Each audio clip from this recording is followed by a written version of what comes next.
paz do Senhor, irmãos. Mais uma vez estamos aqui neste canal para juntos estudarmos a Palavra de Deus. Utilizaremos, na ocasião, a nossa revista Lições Bíblicas, tendo por tema "E o Verbo se fez carne", Jesus sob o olhar do apóstolo do amor, João. Hoje estudaremos a lição de número 4, Jesus, o pão da vida. Antes, porém, iniciarmos a nossa aula aqui, faremos uma oração. Soberano e eterno Deus, te louvamos e te adoramos por tudo quanto tem feito em nossa vida, em nosso meio, em nossa casa, em nossas famílias.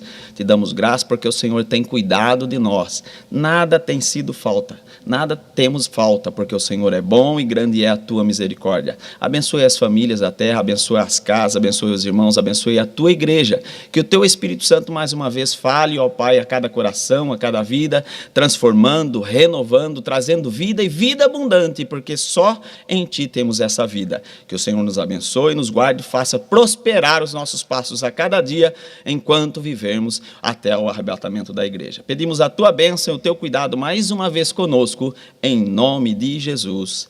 Amém. Como dissemos, hoje a lição então é Jesus, o pão da vida. O texto áureo da nossa lição está lá em João, capítulo 6, o verso 48. Jesus disse: "Eu sou o pão da vida." Verdade prática diz o seguinte: Jesus é o pão da vida que sacia a fome espiritual de todo o ser humano. A nossa leitura bíblica em classe está no Evangelho de Jesus, segundo escreveu João, capítulo 6, do verso 1 ao 14. Vamos à leitura.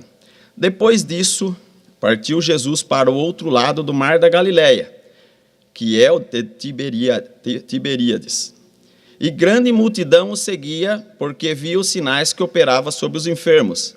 E subiu Jesus ao monte e assentou-se ali com os seus discípulos. E a Páscoa, a festa dos judeus, estava próxima. Então Jesus, levantando os olhos e vendo que uma grande multidão vinha ter com ele, disse a Filipe: "Onde compraremos pão para esses comerem?" Mas dizia isso para o experimentar, como um teste, para ele, porque ele bem sabia o que havia de fazer. Felipe respondeu-lhe: 200 dinheiros de pão não lhe bastarão, para que cada um deles tome um pouco. E um de seus discípulos, André, irmão de Simão Pedro, disse-lhe: "Está aqui um rapaz que tem 5 pães de cevada e 2 peixinhos. Mas o que é isso para tantos?" E disse Jesus: "Mandai assentai os homens." E havia muita relva naquele lugar. Assentaram-se, pois, os homens em número de quase 5.000. E Jesus tomou os pães e, havendo dado graças, repartiu-os pelos discípulos, pelos que estavam assentados, e igualmente também os peixes, quanto eles queriam. E quando estavam saciados, disse aos seus discípulos: "Recolhei os pedaços que sobejaram, para que nada se perca." Recolheram-nos, pois, e encheram 12 cestos de pedaços dos 5 pães de cevada que sobejaram aos que haviam comido. Vendo, pois, que aqueles homens, o milagre que Jesus tinha feito, diziam: "Este é verdadeiramente o profeta que devia vir ao mundo." Esse é o texto, a nossa leitura bíblica em classe. Sem perca de tempo, vamos à nossa introdução. O Senhor multiplicou pães e peixes para saciar a fome de uma grande multidão. No entanto, ele notou que as pessoas estavam focadas apenas nas necessidades materiais, preocupando-se unicamente em satisfazer a sua fome imediata. A lição dessa semana visa demonstrar que somos dependentes de Deus. Essa dependência não se limita às necessidades materiais, mas, acima de tudo, refere-se à nossa necessidade espiritual, que só o pão da vida pode satisfazer. A lição de hoje, então, traz informações importantes a respeito de Jesus como o pão da vida. Antes de entrarmos no texto, ou nas explicações, ou nas as nossas referências, dar uma passadinha na lição passada, uma lição extremamente importante, que falou sobre, a lição número 3, falou sobre a verdadeira adoração. Dentre muitos pontos abordados na ocasião, eu anotei e gostaria de destacar pelo menos 3 aqui, antes de a gente abordar a lição de hoje. Na lição passada, um ponto que marcou muito foi que adorar a Deus é entregar a Ele um presente. Que tipo de presente? Algo que Ele se agrade, algo que Ele goste, que atenda às suas expectativas, que o reconheça. O versículo que podemos citar aqui está lá em Romanos capítulo 12, do verso 1 e o 2. Rogo-vos, pois, irmãos, pela compaixão de Deus, que apresenteis os vossos corpos em sacrifício vivo, santo e agradável. Então, se eu adoro a Deus, Deus tem que se agradar do meu louvor. Essa é a ideia, esse deve ser o pensamento aqui, que é o vosso culto racional. E o verso 2, não sede conformados com este mundo, mas sedes transformados pela renovação do vosso entendimento, para que experimenteis qual seja a boa, agradável, perfeita vontade de Deus. Ou seja, quando eu adoro e a minha adoração agrada a Deus, aí eu experimento, eu consigo entender, compreender qual é a vontade de Deus. E daí Deus se agrada da minha adoração, a minha adoração surtiu efeito. O segundo ponto que eu gostaria de frisar também, adorar não envolve onde adorar, mas sim quem adorar. Ou seja, onde quer que estejamos, que possamos ter uma vida exemplar, uma vida que adore a Deus em todos os sentidos. E o texto citado na ocasião foi João capítulo 4, do verso 20 ao 24. Diz assim: nossos pais adoraram neste monte, e vós dizeis que é em Jerusalém o lugar onde se deve adorar. Disse-lhe Jesus: mulher, crê que a hora vem e que nem neste monte e nem em Jerusalém adorareis ao Pai. Vós adorareis o que não sabeis. Nós adoramos o que sabemos, porque a salvação veio dos judeus.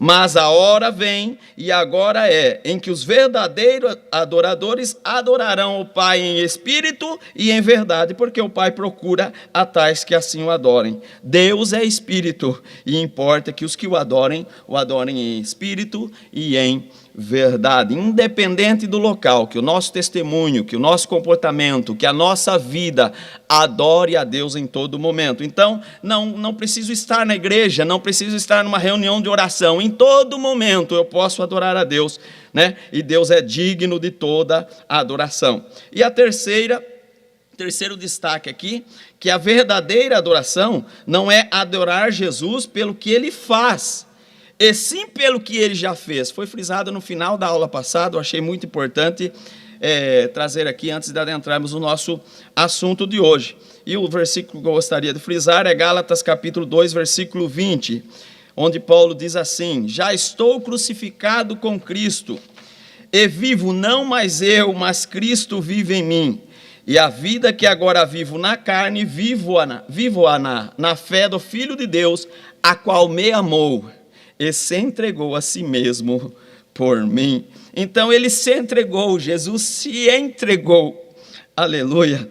Ele me amou primeiro, e é por isso que eu devo adorar, não pelo que Ele faz, não somente pelo que Ele faz, ou porque Ele é, mas porque Ele já fez. Isso já é motivo de tamanha adoração. E na lição de hoje abordaremos um tema tão importante, Jesus como pão do céu, frisando mais ainda o porquê devemos o adorar. Conclusão: a verdadeira adoração parte de um coração sincero e agradecido.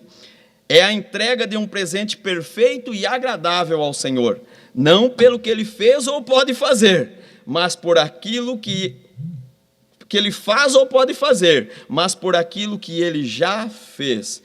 A Ele toda a glória. E Paulo em Romanos 11, 36 diz assim: porque dele e por Ele e para Ele são todas as coisas. Glória, pois, a Ele eternamente. Amém. E hoje teremos mais motivos para adorá-lo, para exaltá-lo, porque Ele é digno de toda a honra, toda a glória e todo louvor. Excelente aula passada, mexeu muito conosco ali, quem estava na aula, quem assistiu a aula também no canal, foi bênção, certamente foi abençoado. A lição de hoje fala Na verdade, no textuário fala, eu sou o pão da vida. Antes de adentrarmos aqui na introdução, já lemos, pão vem do latim pane, vem do grego artos e do hebraico lehem, que significa um composto de farinha, uma mistura de farinha, água e fermento assado no forno, né? É usada 297 vezes essa palavra, lehem, no Antigo Testamento, e o seu correspondente, que é o grego artos, utilizado 99 vezes no Novo Testamento. Jesus, o pão da vida. Então, ele tem citação, tem muita citação bíblica. Nós vamos ler alguns versos. Vida vem do latim vita, do indo-europeu, que significa, do indo-europeu gui, que significa viver. É o estado de atividade incessante comum nos seres organizados. É o período que decorre entre o nascimento e a morte. Isso é vida. É o tempo de existência ou de funcionamento de alguma coisa. Né? Eu citei aqui o motor do carro. A partir do momento que acaba a gasolina, o carro morre. Uma pessoa vai e não tem aquela experiência na rampa, muito alta, aí a pessoa deixa o carro morrer. Tem que segurar o tranco ali, senão a vida complica. Aí Aristóteles, uma frase importante que eu achei interessante citar aqui, né, filósofo, ele disse assim, a vida é aquilo pela qual um ser se nutre, cresce e perece por si mesmo. Tudo depende de nós. Tudo depende de nós. Vamos lá.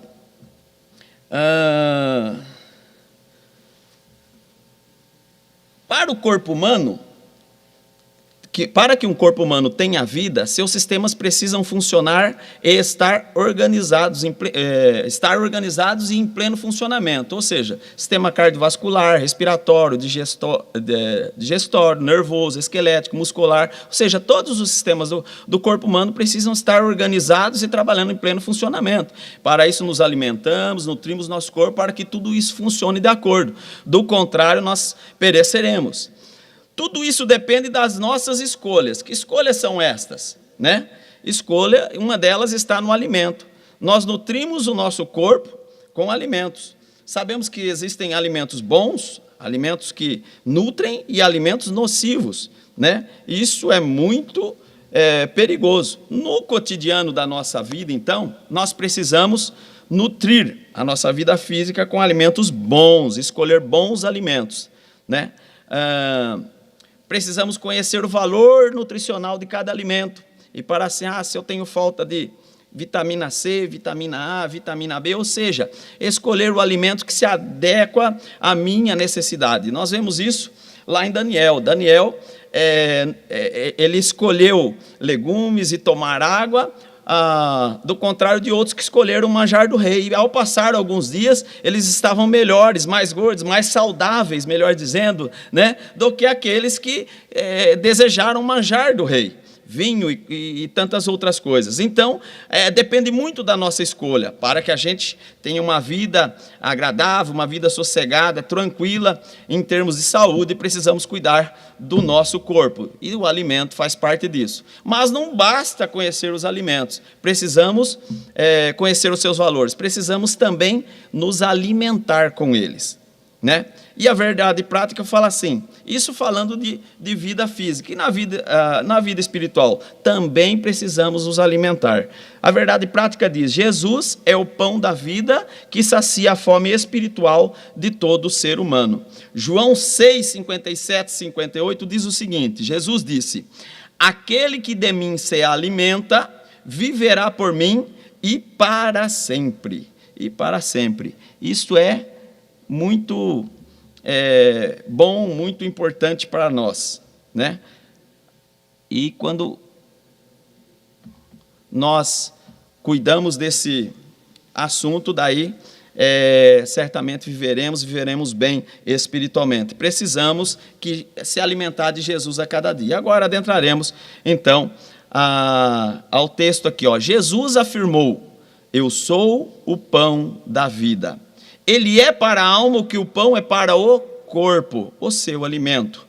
O pão alimenta o organismo físico, como falamos há pouco. Jesus Jesus Cristo é quem satisfaz o espírito daqueles que acreditam nele. Precisamos nos alimentar de Jesus, precisamos conhecer mais Jesus, não apenas de ouvir falar, a sua história nós já conhecemos, decore salteado, nós precisamos crer e confiar nele como Senhor e Salvador da nossa alma, né?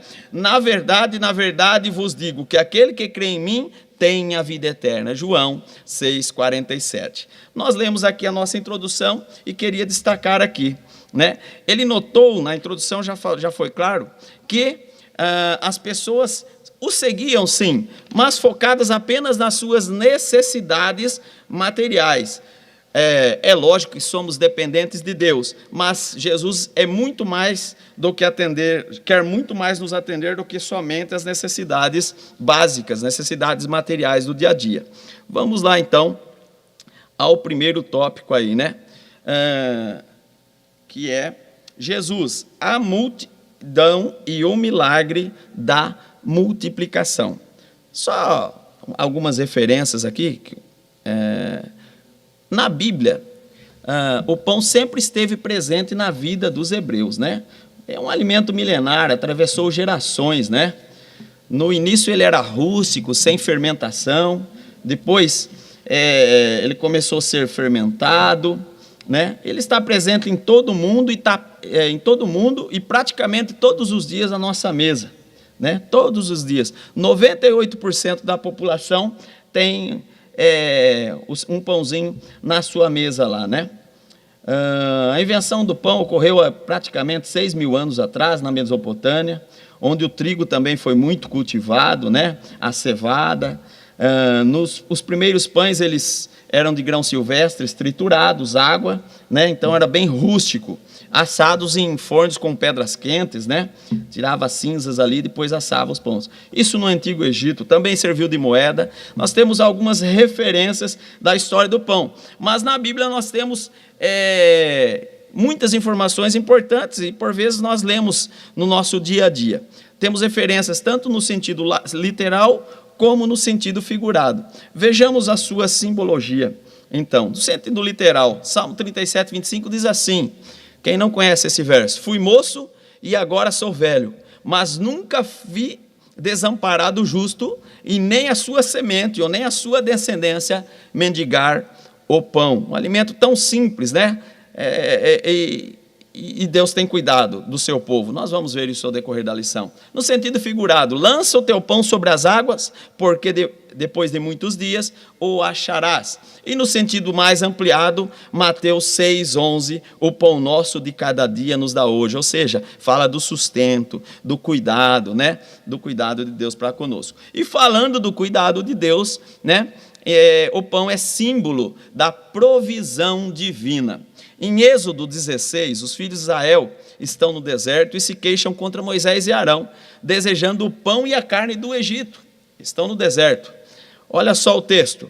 Quem dera que nós morrêssemos por mão do Senhor na terra do Egito, quando estávamos sentados junto às panelas de carne, quando comíamos pão até fartar. Aí Deus dá uma resposta a esse povo. Está no verso 4. Eis que vos farei chover pão do céu. Esse é o texto que fala do maná.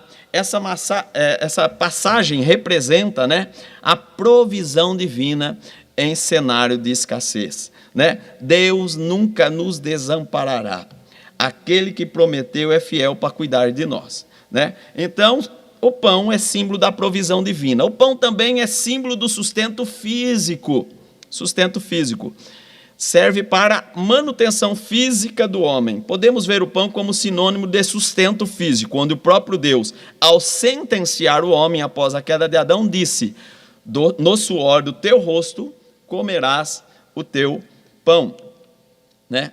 O pão, então, era um alimento comum, mas importante.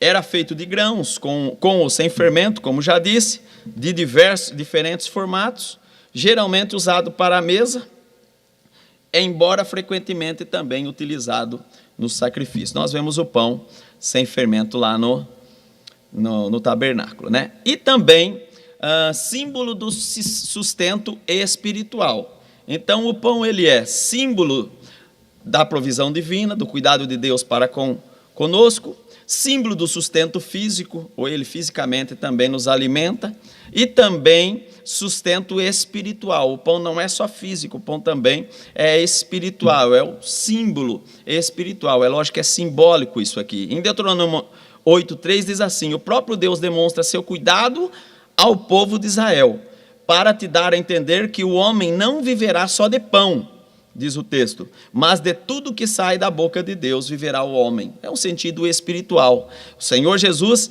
reafirma essa verdade em Mateus capítulo 4, versículo 4. Está escrito: nem só de pão viverá o homem, mas de toda a palavra que sai da boca de Deus. Por isso que em João 6,35 Jesus se autodeclara como o pão da vida, né? Ele estabelece um paralelo entre o alimento físico ou espiritual, ou seja, o Senhor cuida de nós em todos os aspectos, mas a nossa vida está completa pelo cuidado de Jesus, né? Sem Ele nada somos, nada podemos fazer. Tópico 1. Vamos então a este tópico aqui: Jesus, a multidão e o milagre da multiplicação. A multiplicação de pães e peixes. Subtópico 1. O Evangelho de João relata um dos mais impressionantes milagres de Jesus, quando ele conseguiu alimentar quase 5.000 homens com 5 pães e 2 peixinhos. A narrativa do milagre dos pães e peixes está presente nos 4 evangelhos, né? Mateus capítulo 14, do 13 ao 21, Marcos capítulo 6, do 32 ao 44, e Lucas, do capítulo 9, do 10 ao 17. No capítulo 6, versículo 1, João começa com a expressão "depois disso". Esta frase refere-se aos acontecimentos que seguiam as palavras de Jesus dirigidas aos judeus em Jerusalém, durante a provável festa da Páscoa mencionada no capítulo 5. Então, nesse tópico, eu vou frisar esse verso, o verso 9, né, capítulo 6, o verso 9, onde ele cita, né, os pães, essa pequena receita, ou essa pequena porção, né, e ele realiza um dos mais impressionantes milagres de Jesus. Passou ali o capítulo 5. Então diz assim o texto, né? Depois que passou o capítulo 5, tudo aquilo que aconteceu em Jerusalém. João 6:9. Está aqui um rapaz, na versão corrigida, né? Almeida Revista Corrigida, diz assim: está aqui um rapaz que tem 5 pães de cevada e 2 peixinhos. Mas que é isto para tantos? Na NAA, na versão NAA, é rapaz, aqui na corrigida, e na NAA é menino, né? Está aqui um menino, que no original, no grego, é paidarion, pequeno menino. Então, por que eu estou frisando isso? Porque nós vamos lembrar disso adiante. Não, então estava ali um pequeno menino, talvez um adolescente, com uma porção de pão, 5 pães e 2 peixinhos, né? Aqui uma pequena receita, aqui um dado importante que nós vamos utilizar mais adiante, mas eu preciso passar por ele. Segundo a OMS, Organização Mundial de Saúde, um adulto, um ser humano adulto, ele pode consumir 250 gramas de pão integral por dia. Integral porque ele é preparado com 100% do grão, então não perde os seus nutrientes. Quando ele é refinado, né, então ele perde os seus nutrientes, boa parte dos seus nutrientes. Então, 250 gramas, anotem bem, guardem bem esse número. O consumo de proteína, uma pessoa aí que pesa aí 70 quilos, a recomendação é perto de 60 gramas de proteína por dia, né? Aqueles peixinhos, então, o que eu posso pensar? Que aqueles 5 pães e aqueles 2 peixinhos equivalem a essa medida diária para enfrentar o dia, enfrentar a dificuldade do dia e não perecer. O consumo médio por refeição adulto, 400 gramas a 500 gramas por dia, sem perecer. E crianças e idosos pode ser 250 gramas. Então, entendo que aquela porção que a mãe deu para aquele menino aquele dia, né, era suficiente para ele enfrentar o dia. Em Ezequiel, capítulo 4, verso 10, na versão NAA, diz o seguinte: e a tua comida que hás de comer será do peso de 20 ciclos por dia, ou seja, 240 gramas. De tempo em tempo comerás. Ou seja, dá-nos a entender que 250 gramas de alimento é o necessário para a pessoa não perecer, não morrer, né? Essa é uma informação importante para a gente fazer alguns cálculos ali. Esse era o lanche do menino. O menino foi até lá e levou esse lanche. André o encontra lá e é desse lanche, desse pequeno lanche, que sai o grande milagre, né? Subtópico 2. Vamos lá. Falando agora do milagre. O milagre, como o único milagre mencionado nos 4 evangelhos, o evangelista procura mostrar a multiplicação dos pães e peixes nesse capítulo como uma manifestação do poder ilimitado de Jesus. Por essa razão, ele destaca a imagem de Jesus ao alimentar uma imensa multidão composta de homens, mulheres, jovens e crianças que o seguiam, né? Mas na sua narrativa, João revela o poder criador e divino que é capaz de trazer à existência, olha que expressão, trazer à existência aquilo que anteriormente não existia. Assim, o milagre da multiplicação de pães e peixes distingue-se dos milagres de cura e de outros tipos. O verso 11 do capítulo 6, verso 11 ao 13, diz o seguinte: mas eles... 6.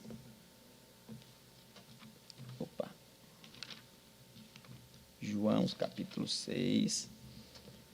Jesus então tomou os pães e, havendo dado graças, repartiu pelos que estavam reclinados, e de igual modo os peixes, quanto eles queriam. Quando estavam saciados, disse aos seus discípulos: recolhei os pedaços que sobejaram, para que nada se perca. Recolheram, pois, e encheram 12 cestos de pedaços dos 5 pães de cevada. Então, é o único milagre mencionado nos 4 evangelhos, né? Tamanha é sua importância. O que ele destaca? O poder ilimitado de Jesus, né? Só Mateus relata, né, que a multidão era composta não só de homens, mas mulheres e crianças. Dá-nos a entender, então, aliás, muitos comentadores da Bíblia, inclusive desta lição, que de 10, 15 até 20 mil pessoas poderiam estar naquela ocasião. Não é lógico que é extra bíblico, mas são pesquisas, porque existiam mulheres e crianças, a depender da quantidade de filhos que aquelas famílias levaram lá. Como a escassez era tamanha, certamente famílias inteiras foram até aquele local, porque ali existia uma pessoa cheia do poder, tendo Deus e atuando na terra, Jesus, para poder trazer alimento, para poder sanar aquela dificuldade. Então, João revela o poder criador e divino, trazendo à existência aquilo que anteriormente não existia, né? O que aconteceu ali? Foi um milagre. O que é um milagre? O poder sobrenatural, inexplicável, né? Vem do grego dinamis, né? Ou também do grego semeion, né? Que fala da autoridade de Deus, que são sinais ou uma marca registrada. Só Deus faz isso ou aquilo. Para que servem os milagres? Honrar a Jesus Cristo, comprovar a sua mensagem, provar a sua identidade como Filho de Deus, nosso Salvador. Temos vários textos. João 2,23 diz o seguinte: e estando ele em Jerusalém pela Páscoa durante a festa, muitos vendo os sinais faziam, creram no seu nome. Então revela Jesus Cristo e assim o honra e o exalta. Expressa o amor compassivo de Deus. Ele teve compaixão da multidão e assim alimentou. Oportunidade de salvação. Por quê? Porque é achegado o reino de Deus. Nos dias atuais, não deveria ser diferente. A palavra de Deus indica que os milagres devem continuar a ocorrer através dos seus seguidores na igreja. Jesus enviou os seguidores para pregar e realizar. Lucas 9,2 diz assim: eu enviou-os a pregar o reino de Deus e a curar os enfermos. Jesus declarou que aqueles que creram nele fariam as obras que ele fez. João 14,12. O livro de Atos, então, está repleto de milagres feitos em e através da vida de seus seguidores. Atos 6,8, para deixarmos aqui como referência: e Estevão, cheio de fé e de poder, fazia prodígios e grandes sinais entre o povo, em nome de Jesus. É claro, né? Porque é só no nome dele. Qual a ideia do texto, então, do milagre? Trazer à existência, né? Aquilo que não existia, o texto fala. Vamos pensar um pouquinho. Tínhamos, então, 250 gramas praticamente de pão, 120, 140 gramas de peixe. Isso alimentaria um indivíduo. Mas o texto fala de 5.000, fora crianças e mulheres. Eu fiz uma continha aí de padeiro, uma continha simples aí, analisando o contexto atual, produção agrícola atual, e dá para a gente chegar numa conclusão ou perto daquilo, ou talvez fique até longe daquilo, mediante a situação da época. Por vezes analisamos o texto sem olhar o raio de atuação. Alguns pontos seriam necessários para atender com pão e peixe essa demanda de gente com fome, né? Aproximadamente utilizaria Jesus, se não faz o milagre, ou o milagre foi tamanho, que para atender aquela proporção de gente, 5.000 pessoas aproximadamente, ou 10 ou 15, precisaria aproximadamente de 1 hectare de plantio do trigo ou da cevada, dias de preparação da terra para plantio, quilos de sementes e trabalho de semeadura, dias de chuva para desenvolvimento da planta, esperar de 4 a 6 meses, 4 meses para ela germinar e colher. Depois, alguns dias da colheita, transportar até o lugar do beneficiamento, mão de obra de separação dos grãos, né, do beneficiamento, armazenar até que chegasse na umidade adequada para poder moer, senão, se ele não tivesse seco o suficiente, não poderia ser beneficiado. Transportar do armazém, onde ele estava chegando no ponto de moagem, até o local de moagem, na moagem, transformar ele em farinha, para depois ser envasado e distribuído, né? Imagine a logística. Até aqui, da plantação da semente, até a entrega no ponto de venda, se passaram 180 a 250 dias. Jesus não precisou ir ao comércio, Jesus não precisou esperar todo esse tempo. Ele simplesmente olhou ao céu, deu graças a Deus e multiplicou. Ainda assim, se fosse ao comércio buscar pão ou ingredientes para pães, os 200 denários ou 200 dinheiros ou quase um ano de trabalho não atenderia. Quantas padarias seriam necessárias? O tempo era curto, não daria tempo. Seriam dias para preparar a massa, assar os pães. Lembre-se, as padarias e equipes precisariam manusear aproximadamente 1.500, 2.000 quilos de farinha, de composto de farinha, 1.250 quilos de água, 90 litros de azeite, 26 quilos de sal, e para atender a demanda de proteína daqueles 5.000, 10.000, 15.000 ou 20.000, é lógico que essa conta aumenta, multiplica até 4 vezes, 700 quilos de peixe. Jesus simplesmente orou e multiplicou. E a Bíblia diz o seguinte, Mateus, aqui eu cito Mateus capítulo 14, verso 20 ao 21. E comeram todos, e saciaram-se, e levantaram dos pedaços que sobejaram, 12 alcofas, ou 12 cestos cheios.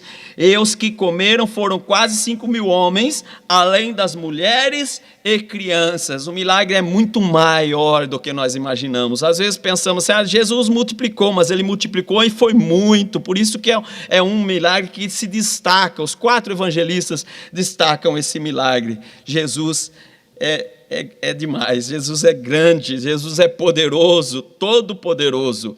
Quantos pescadores seriam necessários para pescar 700 quilos de peixe? Quantos dias de preparo para isso, né? Jesus não precisou nada disso. O que ele fez está lá no verso 11, capítulo 6 de João.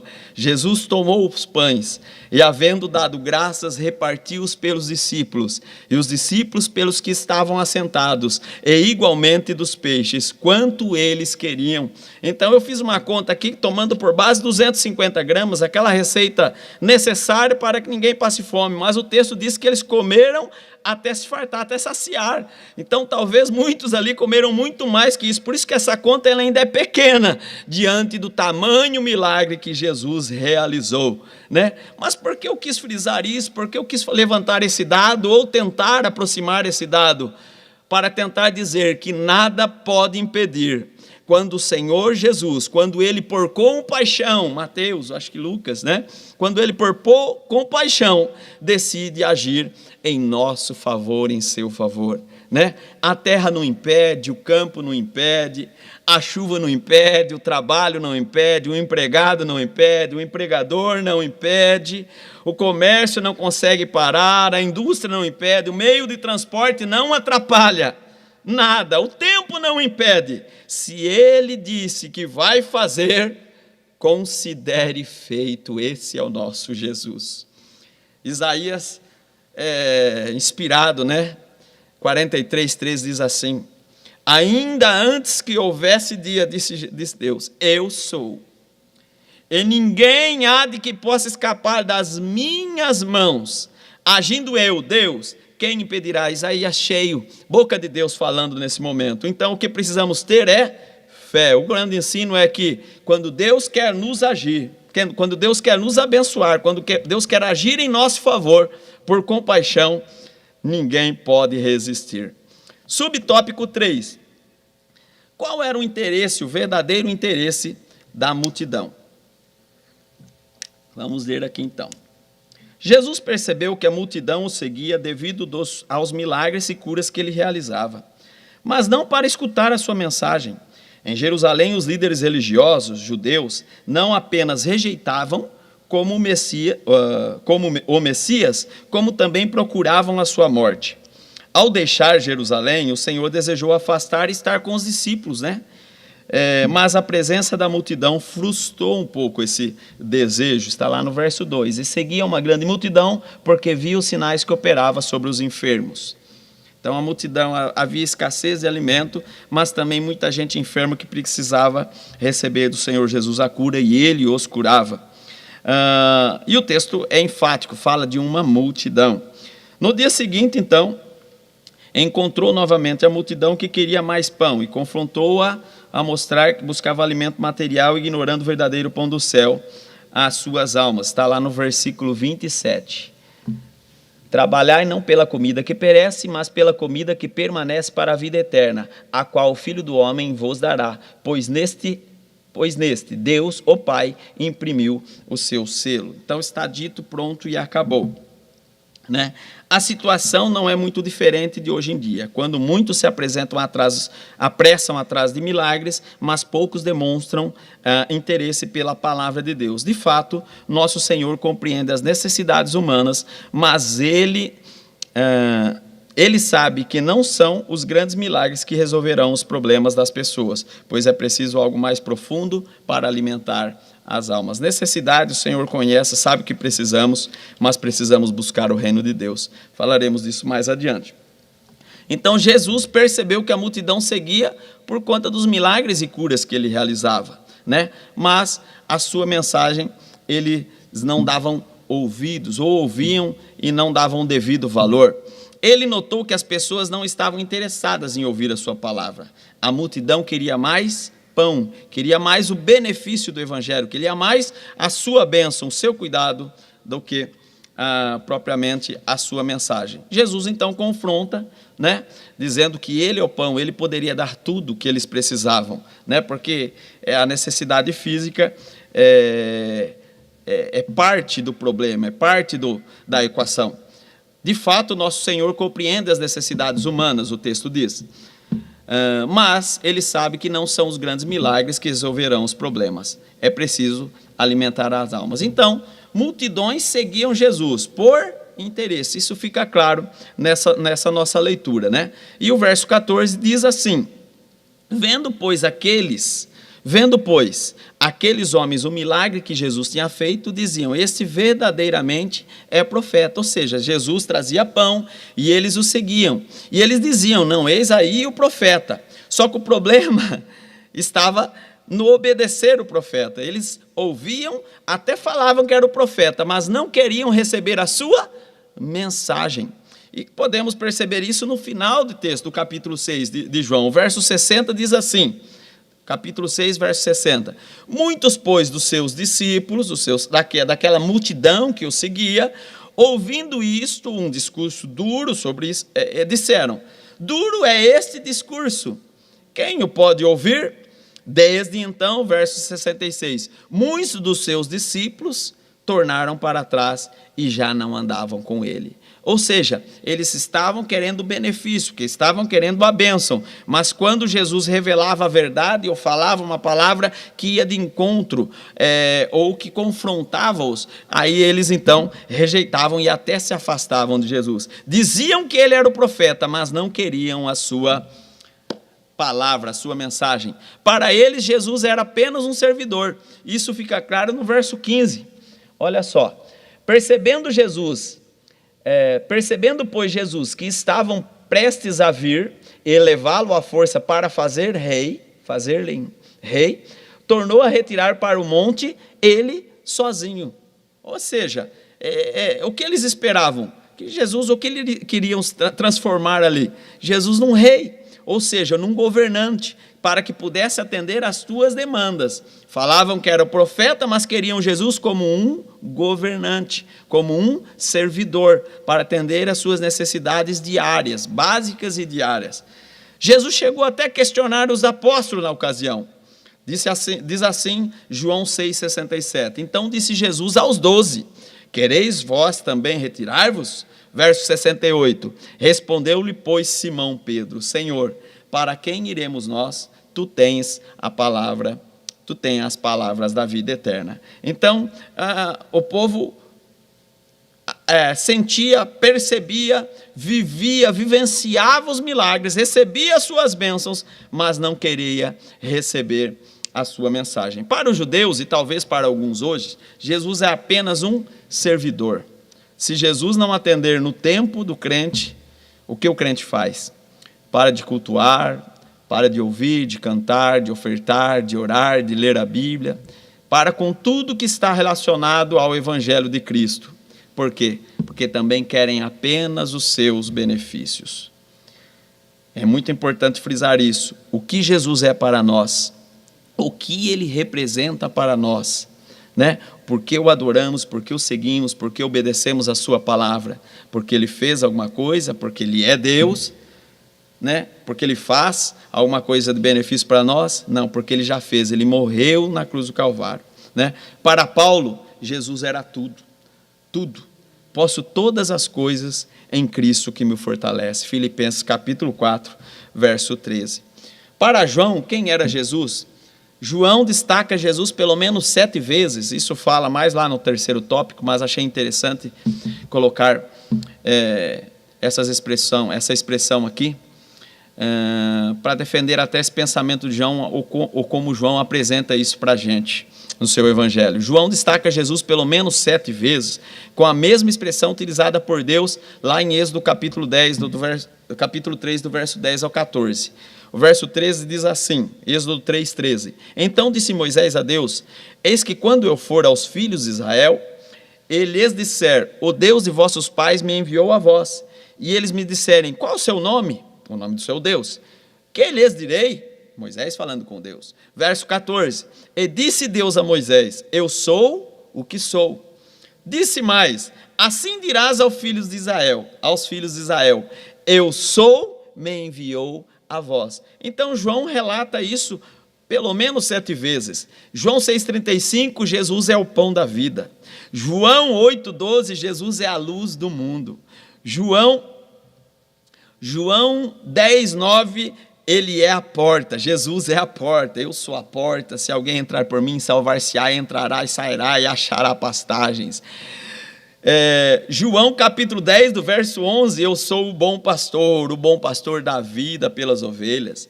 João capítulo 11, versículo 25, eu sou a ressurreição e a vida.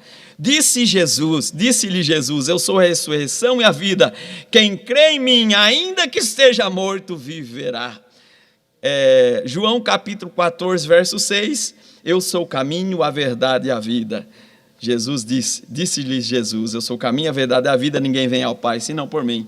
E a 7ª expressão, eu sou a videira verdadeira, está lá em João capítulo 15, versículo 5.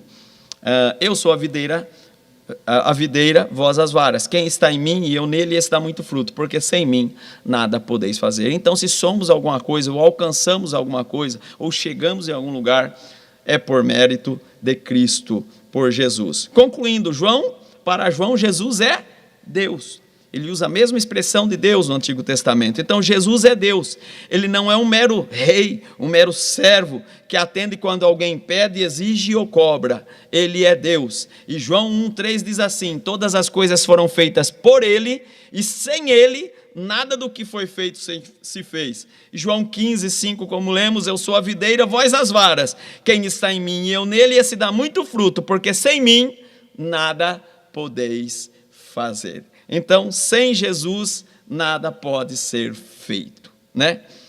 Preocupações e desejos? Lógico que o Senhor sabe, conhece, temos muitos versículos, citarei algumas aqui, apenas para concluir esse pensamento.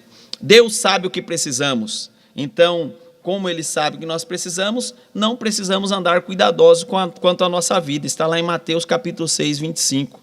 Né? Pelo que havemos de comer, ou pelo que havemos de beber, nem quanto o nosso corpo, pelo que havemos de vestir, Não é a vida mais do que o mantimento, e o corpo mais que o vestuário. Versos 32.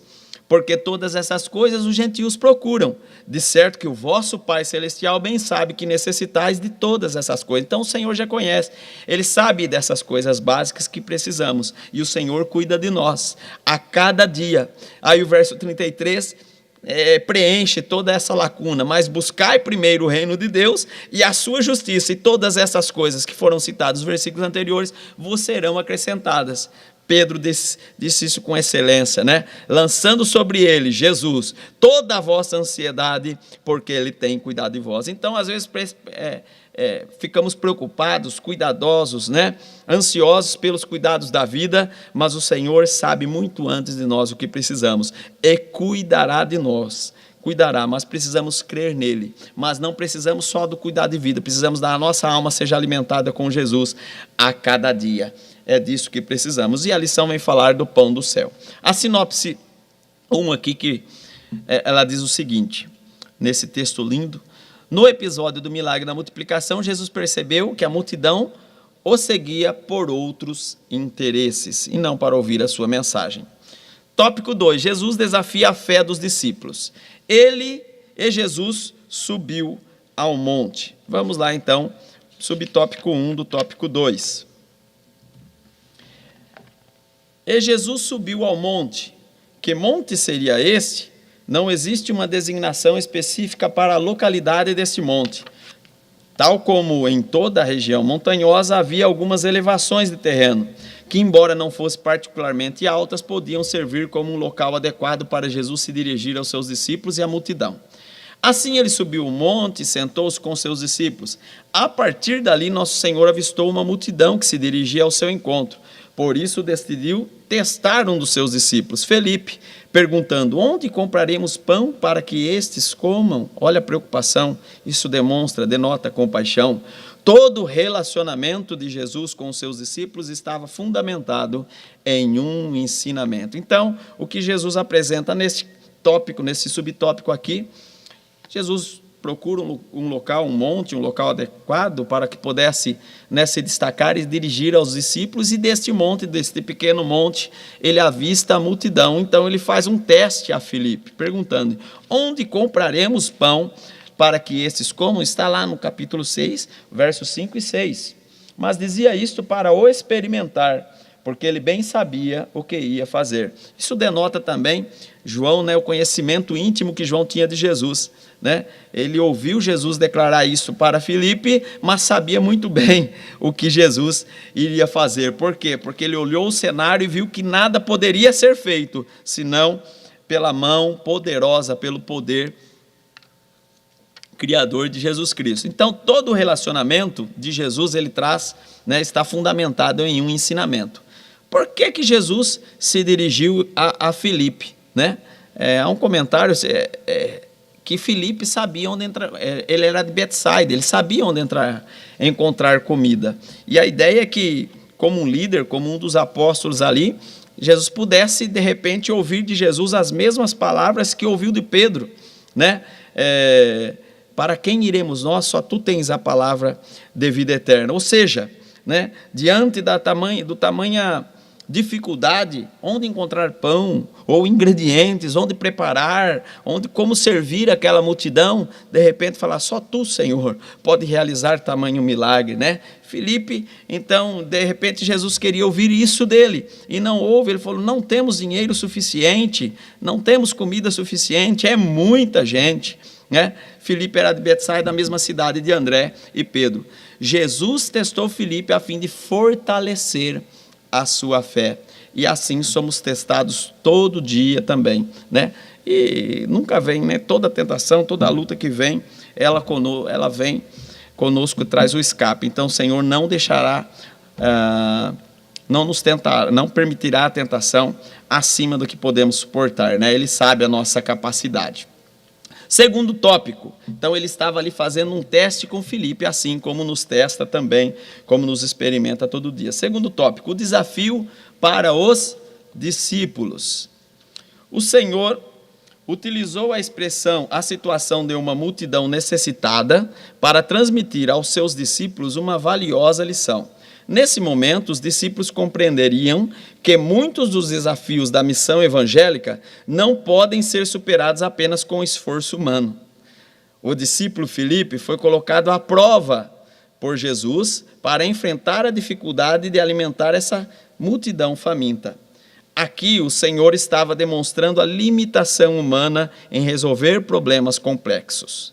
Naquele local, não havia comida suficiente, nem possibilidade de compra para satisfazer as necessidades da multidão.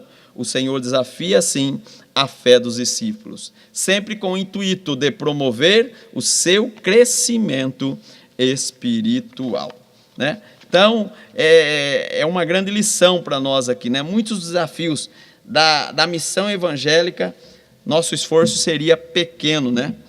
Assim como Felipe foi colocado à prova, também somos provados, como já disse anteriormente, a cada dia. Mas tudo para quê? Para crescimento espiritual. O verso 6 diz assim, mas dizia isso para o experimentar, porque ele bem sabia o que iria fazer. A decisão, ele sabia o que tomar, como fazer, como tomar. Vendo, pois, já tinha tomado, vendo, pois, aqueles homens o milagre que Jesus tinha feito, diziam, este é verdadeiramente o profeta que havia de vir ao mundo. Então enxergaram ele como profeta, viram o milagre, reconheceram, né? Mas demorou tempo. João, então, entendemos que nossa capacidade, ela vem do alto. Se ela não vir do alto, nada somos. Sem Deus, nada podemos fazer. Devemos pensar nisso. Era tarde, muita gente, muitos pães, muitos peixes. Se Filipe e a equipe decidissem sair à busca e com muito esforço encontrasse, de quem seria o mérito? Mas seria impossível. João já tinha compreendido isso e então ele foi testado, infelizmente, na ocasião. Ele pensou racionalmente, não pensou como um milagre, né? Deveria ter pensado que Jesus faria um grande milagre ali, né? Imagine hoje, se de repente nós resolvêssemos algum tipo de problema, eu orei, ofertei, trabalhei, corri atrás, desenrolei, ou seja, foi eu. Não. O ser humano, pelo seu orgulho ou vaidade, nunca reconheceria quem é Jesus e do que ele é capaz. Precisamos reconhecer, saber que sem ele, nada do que foi feito se fez e nada pode ser feito. Este exemplo, este milagre serve apenas para revelar, serve de ponte para revelar quem Jesus é e o que é capaz de fazer por nós e através de nós. Tudo é por ele e para ele, né? Portanto, quer comais, quer bebais, ou façais outra coisa, qualquer coisa, fazei tudo para a glória de Deus. 1 Coríntios capítulo 10, verso 31. O mérito sempre será de Jesus. Só somos canais de bênção, né? Ele que nos fez povo seu, Salmo 100, versículo 3. Ele nos amou primeiro, 1 de João, capítulo 4, versículo 19. Ele nos amou sendo nós ainda pecadores, e Gálatas 2:20, como já citei no começo, já estou crucificado com Cristo, Paulo disse, e vivo não mais eu, mas Cristo vive em mim, e a vida que agora vivo na carne, vivo na fé do Filho de Deus, a qual me amou e se entregou a si mesmo por mim. Então Jesus é tudo o que precisamos, o mérito sempre será dele. Subtópico 3, uma lição de provisão. Os discípulos descobriram um menino que trazia consigo o lanche da tarde, que eu já citei lá no início, contendo em uma força 5 pães pequenos de cevada e 2 peixinhos. Jesus pegou esses pães e peixes, deu graças ao Pai por meio das suas mãos, realizou um milagre de multiplicação. A quantidade foi tão grande que precisavam buscar alguns cestos para distribuir os pães e os peixes à multidão e guardar o que restou. Assim todos comeram até saciar. A lição que tiramos desse capítulo é que Deus nos surpreende com soluções extraordinárias. Ele manifesta seu poder de provisão para aqueles que acreditam nele. Então, buscaram alguns cestos e todos comeram até saciar, né? André, a fé existia ali? Existia. Por que existia? André encontra um menino, correram providenciar os cestos. Isso demonstra fé, denota fé, porque eram apenas 5 pães e 2 peixes. Para que tantos cestos? Para que cestos? Né? Então é uma pequena fé. André falou, mas o que é isso para tantos? Mas ele apresentou o menino, Felipe já não conseguiu. Ele falou, não conseguimos. Né? Os recursos físicos da situação não atenderiam. Mas quantas padarias seriam necessárias de repente? Mas André então apresenta o menino, e esse menino, esse pequeno menino, né, vem de Paidarion, pequeno menino, apresenta essa sua refeição e seu lanche, e desse pequeno lanche, dessa pequena oferta, dessa pequena porção, o Senhor realiza um grande milagre. Então a fé existia ali, poderia ser até pequena, mas existia. E olha que interessante, a fé era pequena, o menino era pequeno, o pão era pequeno e poucos, ou em poucas quantidades, a sua quantidade, né, era pouquíssimos para aquela quantidade de gente. Os peixes eram peixinhos, ou eram peixes pequenos, mas o milagre foi extraordinário. Quando confiamos no Senhor Jesus, quando esperamos dele a providência, certamente virá. Mateus 17:20 diz assim, e Jesus disse, por causa da vossa pouca fé, porque em verdade... E Jesus lhe disse, por causa da vossa pouca fé, porque em verdade vos digo, se tiverdes fé como um grão de mostarda, direis a este monte, passa daqui para acolá, e há de passar, e nada vos será impossível. Ainda que seja pequena, ela tem que existir. Ela existindo, certamente o milagre acontecerá. Então, emoções, circunstâncias não deveriam interferir na nossa fé. Isso revela uma fé condicional, ou seja, uma resposta, né? Podemos responder só mediante aos benefícios que Jesus faz, que Deus faz para conosco. Não, temos que conhecer melhor Jesus, temos que acreditar e confiar no que Ele é capaz, né? Isso demonstra uma fé inabalável.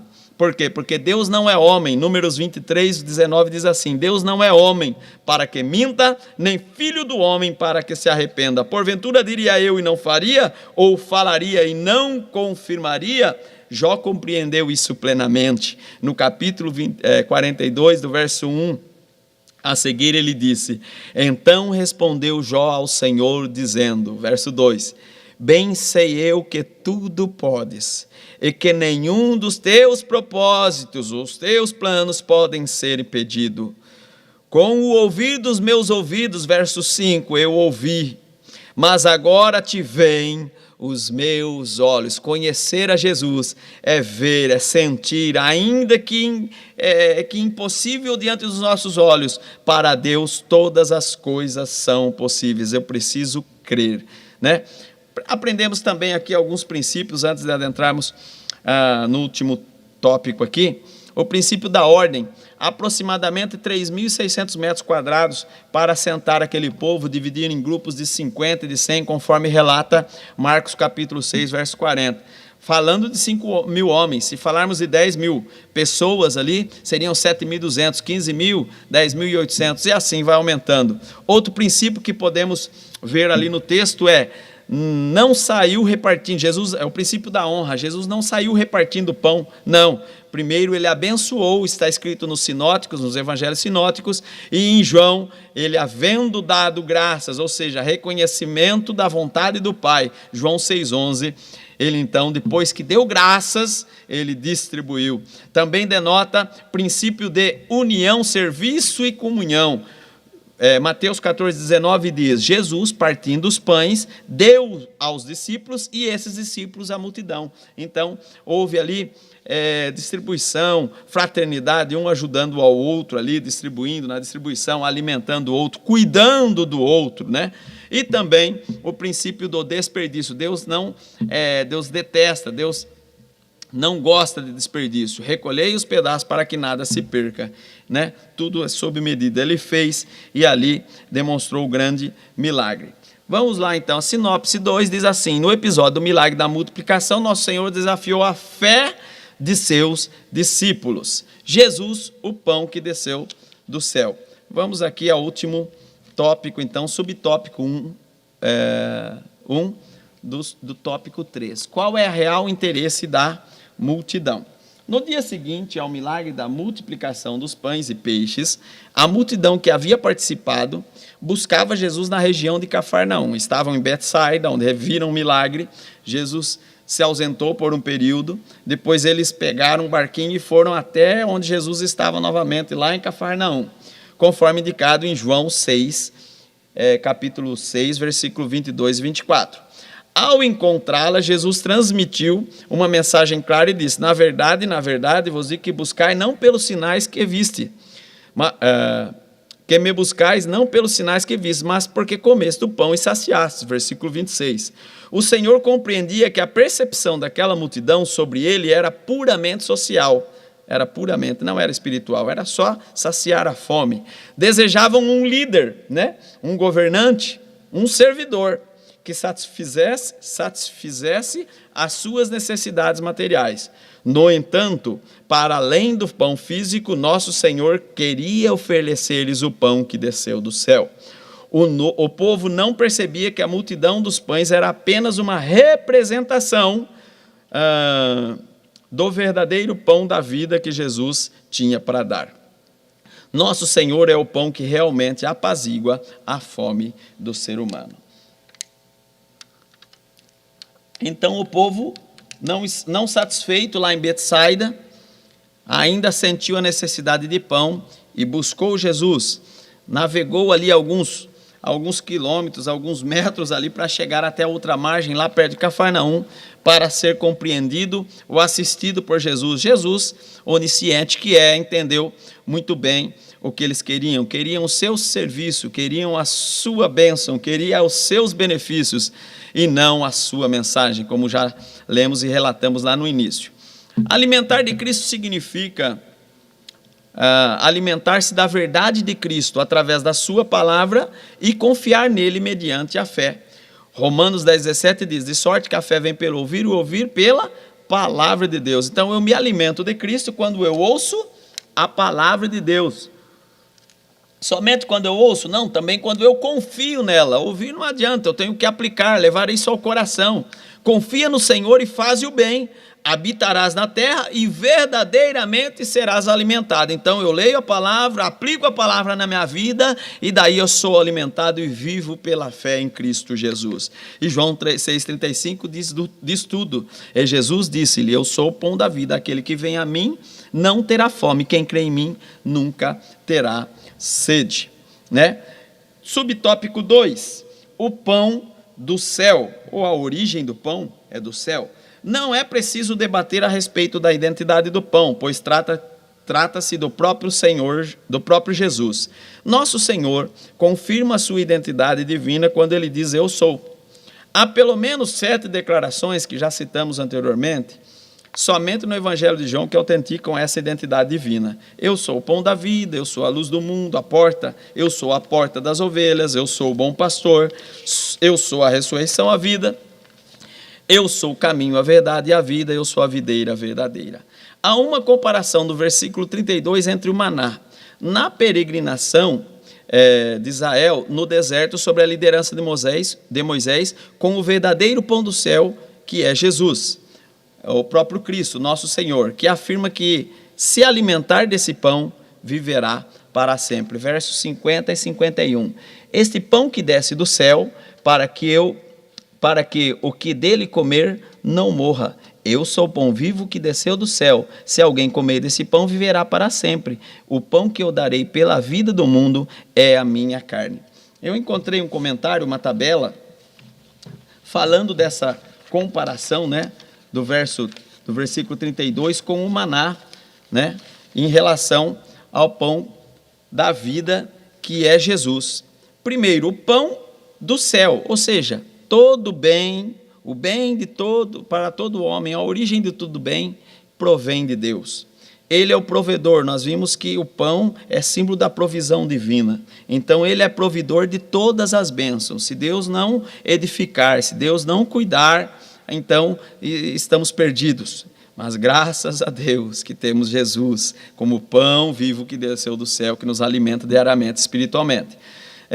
Assim como Deus provê todas as coisas, além do sol, o ar, água, pão, Ele nos deu o que é essencial para a existência plena, aqui na terra e para a vida eterna. Ele forneceu aquele que é central e necessário para todos que terem vida, Jesus Cristo. Então, Jesus Cristo é a chave que nos mantém conectados à vida. Ele é o alimento capaz de sustentar meros humanos até a eternidade. Quem? Jesus Cristo.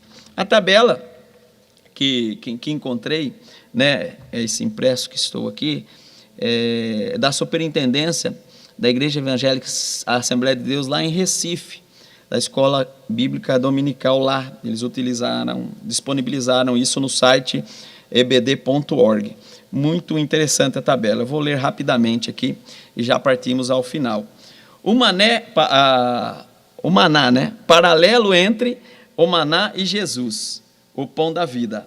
O maná vinha do céu. Jesus veio do céu quando os homens estavam nas trevas. O maná caía como orvalho, no orvalho. Cristo, como homem, foi gerado pelo Espírito Santo. O maná não foi maculado pela terra. Cristo não tinha pecado. O maná era pequeno e branco, que sugere a humildade e a pureza de Cristo. O maná tinha sabor doce. Cristo é a palavra viva, é doce para os que creem nele. O maná deveria ser pego e comido. Cristo deve ser recebido e apropriado pela fé. O maná como uma dádiva gratuita. Cristo é uma dádiva gratuita de Deus para o mundo. O maná era suficiente para todos. Cristo é suficiente para todos. O maná derretia ao aquecer do sol e, consequentemente, seria pisado se não fosse pego. O maná era um alimento, pão no deserto. Cristo é o nosso alimento, pão, nessa jornada de peregrinação em direção ao céu. Então, essa tabela que serve de comparação ao maná, versículo 32, ou seja, o maná ela era superficial ou era passageiro, durava um dia, né? Não dava para guardar para o dia seguinte, tinha que esperar como dependente de Deus até que no outro dia Deus enviasse a provisão novamente. Jesus entrou uma vez no santuário, efetuou uma eterna redenção, né? Subtópico 2,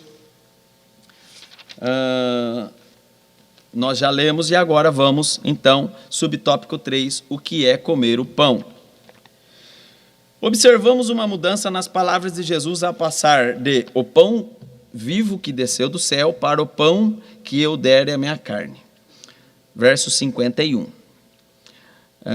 João 6, 51. Mais tarde, o apóstolo Paulo fez uma associação simbólica entre o pão da ceia do Senhor e a carne de Jesus, afirmando: isto é meu corpo, isto é meu sangue. De forma evidente, ao mencionar a partilha da sua carne, o nosso Senhor refere-se à sua morte na cruz, onde oferece a sua vida em prol dos pecadores, que se arrependem e creem no Evangelho, proporcionando-lhes salvação e vida eterna. Então, o texto é enfático, ele fala, versículo 51, eu sou o pão vivo que desceu do céu, se alguém comer deste pão, viverá para sempre. E o pão que eu der é a minha carne, que eu darei pela vida do mundo. Ou seja, ele morreria, um sinal que ele morreria, ele entregaria a sua vida, como Gálatas falou, ele se entregou, né? Proporcionando salvação. Esse mesmo texto Paulo utiliza lá em 1 Coríntios, capítulo 11, do verso 24 e 25, falando que é necessário, né? Referindo-se à ceia, o pão da ceia do Senhor, a carne de Jesus, que é o corpo que ele se entregou trazendo salvação para nós, mas a cada vez que participarmos devemos fazer isso em memória dele.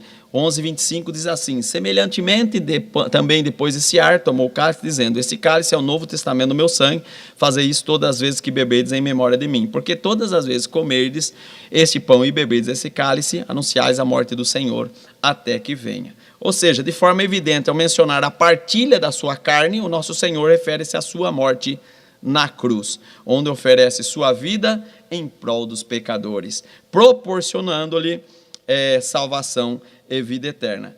O ato contínuo da ceia, então, é um ato simbólico, né? Para que possamos lembrar dele a todo instante. Nós participamos da ceia uma vez por mês, né? Mas que o Senhor habite na nossa vida a cada dia. Somos templo do Espírito Santo. Ele habita, somos edificados a cada dia pela sua palavra. Ele habita em nós. Precisamos dos seus cuidados, né? O pão e Jesus aqui, então, simbolicamente falando, e já partindo para a conclusão. O pão e Jesus é um alimento simples e acessível a todos, né? João 6,37 diz: todos que vierem a mim, Jesus disse, de maneira nenhuma lançarei fora. Ele é partilhado em abundância. Eu vim para que tenham vida e a tenham em abundância. João 10:10. Ele é um alimento necessário, todos precisam de pão. Jesus é o pão sem a qual o homem não pode viver, de forma alguma. João 15:5 diz: sem mim nada podeis fazer. E o pão é um alimento diário, necessário e diário. E Jesus é o pão nosso de cada dia, é a nossa providência espiritual a cada dia. Ele é o socorro presente, que está lá no Salmo 46, verso 1. Ele é o Emanuel, Isaías 7,14, Mateus 1,23. Ou seja, o Deus conosco em todos os momentos, né? A sinopse: no dia seguinte do milagre da multiplicação, nosso Senhor afirmou ser o verdadeiro alimento espiritual do ser humano. Partindo então para a conclusão. Nesta lição, compreendemos que Jesus é o pão da vida e se ofereceu por nós. Assim, aqueles que se alimentam de sua palavra satisfazem a sua fome espiritual e recebem a vida eterna. O nosso Senhor é o pão que veio do céu, um alimento inextinguível que nos nutre para sempre. Por conseguinte, não devemos limitar-nos ao alimento material, que tem uma função fisiológica relevante, porém passageira, assim como o maná era passageiro. Aspiremos, portanto, ao alimento celestial que proporciona vida em abundância eternamente. Desejai o verdadeiro pão do céu. Na conclusão, eu coloquei só para alguns versos aqui da nossa Bíblia Sagrada, para finalizar aqui. Jesus não tinha parecer, o pão e Jesus. Jesus não tinha parecer nem formosura, representa o pão simples, né? Sacia a fome, ele curou, né? Ele levou sobre si os nossos pecados, curou as nossas enfermidades, né? O pão, ele tem um alto custo de processamento, plantio até a mesa, 250 dias e muitos processos, né? Porque fostes comprados por bom preço. Glorificai, pois, a Deus o vosso corpo e o vosso espírito, os quais pertencem a Deus. 1 Coríntios 6,20. Baixo custo de aquisição, basta ter fé. Quem crer e for batizado será salvo, mas quem não crer será condenado. Está presente em milhares de lares das pessoas, nos lares de milhares de pessoas. Jesus alcança o mundo todo, porque Deus amou o mundo de tal maneira que deu o seu Filho unigênito, para que todo aquele que nele crê não pereça, mas tenha vida eterna. A base do pão, farinha, né? A base do pão é praticamente a mesma em todo o mundo. Jesus é o único caminho que nos leva a Deus. João 14,6 diz: disse-lhe Jesus: eu sou o caminho, a verdade e a vida. Ninguém vem ao Pai se não for por mim. Desejai, pois, então, o verdadeiro pão do céu, que é Jesus. Ele sim preencherá todas as nossas necessidades. Ele nos compreende, nos atende. Deus conhece, sabe o que precisamos, né? Então, entregamos a Ele o nosso caminho, confiemos nele e Ele fará tudo. Daqui a pouco, o pão mais uma vez será partido e repartido entre nós, no ato da ceia do Senhor. Lembre-se de Jesus, adore, louve, enalteça. Se estamos aqui, é por causa dele. Que Deus continue abençoando a sua casa em Cristo Jesus, o nosso verdadeiro pão do céu. Não fique apenas na ceia, venha para o culto à noite às 18h30, venha para a casa do pão adorar a esse Deus, que é o verdadeiro pão do céu, que habita em nossas vidas, trazendo todo o sustento necessário para que vivamos para sempre com Ele, até o arrebatamento da igreja. Que Deus continue abençoando a todos, no santo e glorioso nome de Jesus. Amém.